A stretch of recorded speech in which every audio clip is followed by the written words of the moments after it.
जय माता रानी दोस्तों। आपका अपने चैनल हैप्पी न्यू डे में बहुत बहुत स्वागत है।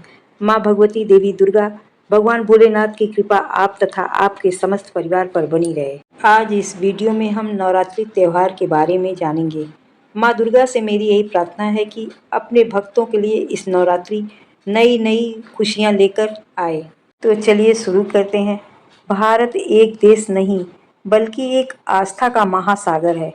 यहाँ हर पर्व केवल तिथियों का गणना पत्र नहीं बल्कि आत्मा को झकझोर देने वाला अनुभव है।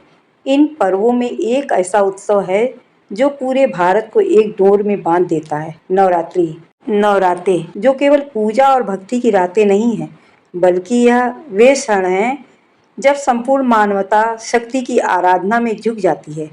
सोचिए, रात के अंधकार में जब दीपक की छोटी सी लौ जलती है तो हमें यह एहसास कराती है कि कोई भी अंधकार कितना भी गहरा क्यों ना हो, शक्ति और विश्वास का प्रकाश उसे मिटा सकता है। यही है नवरात्रि, शक्ति का पर्व, भक्ति का पर्व और विजय का पर्व। भारत आस्था, संस्कृति और परंपराओं की भूमि है। यहाँ हर पर्व केवल एक त्योहार नहीं बल्कि जीवन की गहराइयों को समझाने वाला एक अध्याय है। इन्हीं पर्वों में सबसे विशेष है नवरात्रि। नवरात्रि का अर्थ है नवरातें, पर वास्तव में ये नवरातें हमें भक्ति, शक्ति और आत्मसंयम का गहरा संदेश देती हैं। नवरात्रि के समय पूरा भारत बदल जाता है। कहीं कहीं मंदिरों में घंटे और शंख की गूंज होती है तो कहीं लोग उपवास और साधना में लीन दिखाई देते हैं। गुजरात की गलियों में डांडिया की थाप गूंजती है, बंगाल के पंडालों में माँ दुर्गा की भव्य प्रतिमा सजती है और उत्तर भारत में रामलीला की आवाज़ चारों ओर फैल जाती है। हर जगह माहौल एक ही है, आस्था और उत्सव का पर्व। लेकिन नवरात्रि की शुरुआत कहाँ से हुई? इसकी जड़ें उस प्राचीन कथा में हैं जहाँ देवताओं और असुरों के बीच संघर्ष हुआ। जब महिषासुर नाम का राक्षस इतना शक्तिशाली हो गया कि देवताओं तक को स्वर्ग से निकाल दिया, तब त्रिदेव ब्रह्मा, विष्णु और महेश ने अपनी दिव्य शक्तियों को मिलाकर एक अद्भुत ऊर्जा उत्पन्न की। इसी ऊर्जा से जन्म हुआ माँ दुर्गा का। सिंह पर सवार, 10 भुजाओं में शस्त्र धारण किए माँ दुर्गा ने 9 दिनों और 9 रात्रों तक महिषासुर से युद्ध किया। हर दिन युद्ध और भी भीषण होता गया और अंततः 10वें दिन महिषासुर का वध हुआ। इसी विजय के प्रतीक रूप में दशहरा मनाया जाता है। यह केवल एक कथा नहीं बल्कि यह प्रमाण है कि चाहे बुराई कितनी भी शक्तिशाली क्यों ना हो, सत्य और धर्म की विजय अवश्य होती है। इन नवरात्रों में माँ दुर्गा के 9 रूपों की अलग अलग पूजा होती है। पहले दिन शैलपुत्री जो स्थिरता और दृढ़ता का प्रतीक है।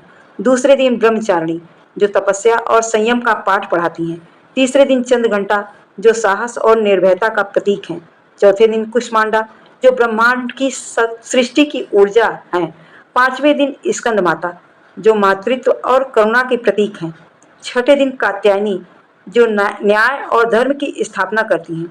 7वें दिन कालरात्रि जो हर अंधकार को नष्ट करने की शक्ति रखती हैं। 8वें दिन महागौरी जो पवित्रता और सादगी की देवी हैं और 9वें दिन सिद्धिदात्री जो साधकों को सिद्धि और आशीर्वाद प्रदान करती हैं। अगर हम सभी ध्यान से देखें तो हर देवी का एक रूप हमारे जीवन से जुड़ा हुआ है। जब हम किसी मुश्किल का सामना करते हैं तो हमें शैलपुत्री जैसी स्थिरता चाहिए। जब जीवन में संयम खोने लगे तो ब्रह्मचारिणी की तपस्या याद आती है। जब डर सताने लगे तो चंद्रघंटा का साहस हमें मार्ग दिखाता है और जब समाज में अन्याय बढ़े तो कात्यायनी और कालरात्रि जैसी शक्तियों का महत्व सामने आता है। नवरात्रि केवल एक धार्मिक पर्व नहीं, यह आत्मशुद्धि और अनुशासन का भी समय है। इस दौरान उपवास रखने का महत्व केवल धार्मिक नहीं बल्कि वैज्ञानिक भी है। सात्विक भोजन, फलाहार और ध्यान ये सब शरीर और मन को शुद्ध करते हैं। पूजा में जलाए गए दीपक का प्रकाश हमें यह याद दिलाता है कि अंधकार कितना भी गहरा क्यों न हो, एक छोटी सी लौ उसे मिटा सकती है। हर क्षेत्र की परंपराएं अलग हैं लेकिन भाव एक ही है। गुजरात की रातें गरबा और डांडिया के रंगों से जगमगाती हैं। रंग बिरंगे कपड़े पहने हजारों लोग गोल घेरा बनाकर नृत्य करते हैं और यह नृत्य केवल आनंद का प्रतीक नहीं बल्कि यह देवी की आराधना है। पश्चिम बंगाल में नवरात्रि को दुर्गा पूजा के रूप में मनाया जाता है। विशाल पंडालों में स्थापित दुर्गा प्रतिमा, ढाक की धुन और सिंदूर खेला ये सब मिलकर एक अलौकिक अनुभव देते हैं। वहीं उत्तर भारत में रामलीला का आयोजन होता है जहाँ भगवान राम की कथा सुनाई जाती है और अंत में रावण दहन होता है, जो यह संदेश देता है कि बुराई चाहे कितनी भी बड़ी क्यों ना हो, अंत में उसका नाश निश्चित है। नवरात्रि हमें एक और महत्वपूर्ण शिक्षा देती है, नारी शक्ति का सम्मान। जिस प्रकार देवताओं ने भी असुरों पर विजय पाने के लिए शक्ति की शरण ली, उसी प्रकार हमें भी यह समझना चाहिए कि स्त्री केवल कोमलता का नहीं, बल्कि असीम शक्ति का प्रतीक है। हर घर की माँ, बहन और बेटी में वही शक्ति छिपी है, जो समय आने पर असंभव को संभव कर सकती हैं। यह पर्व हमें यह सिखाता है कि जीवन में संतुलन जरूरी है।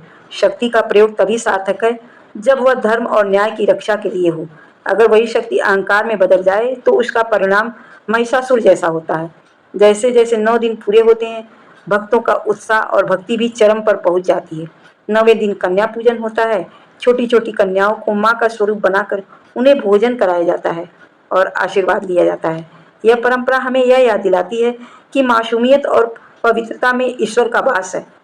जब नवरात्रि समाप्त होती है और दशहरा आता है, तो यह केवल बुराई पर अच्छाई की जीत का प्रतीक नहीं, बल्कि यह हमें अपने जीवन के रावण को जलाने के प्रेरणा देता है।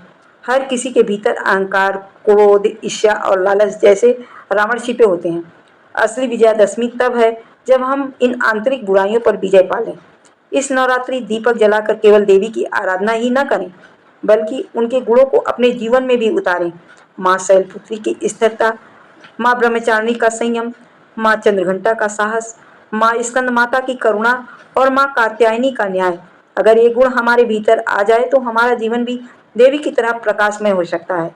नवरात्रि का असली संदेश यही है कि हर अंधकार के बाद प्रकाश है, हर अन्याय के बाद न्याय है और हर हार के बाद जीत है। यही शक्ति, यही विश्वास और यही भक्ति हमें आगे बढ़ने की प्रेरणा देती है। प्रेम से बोलिए जय माता दी।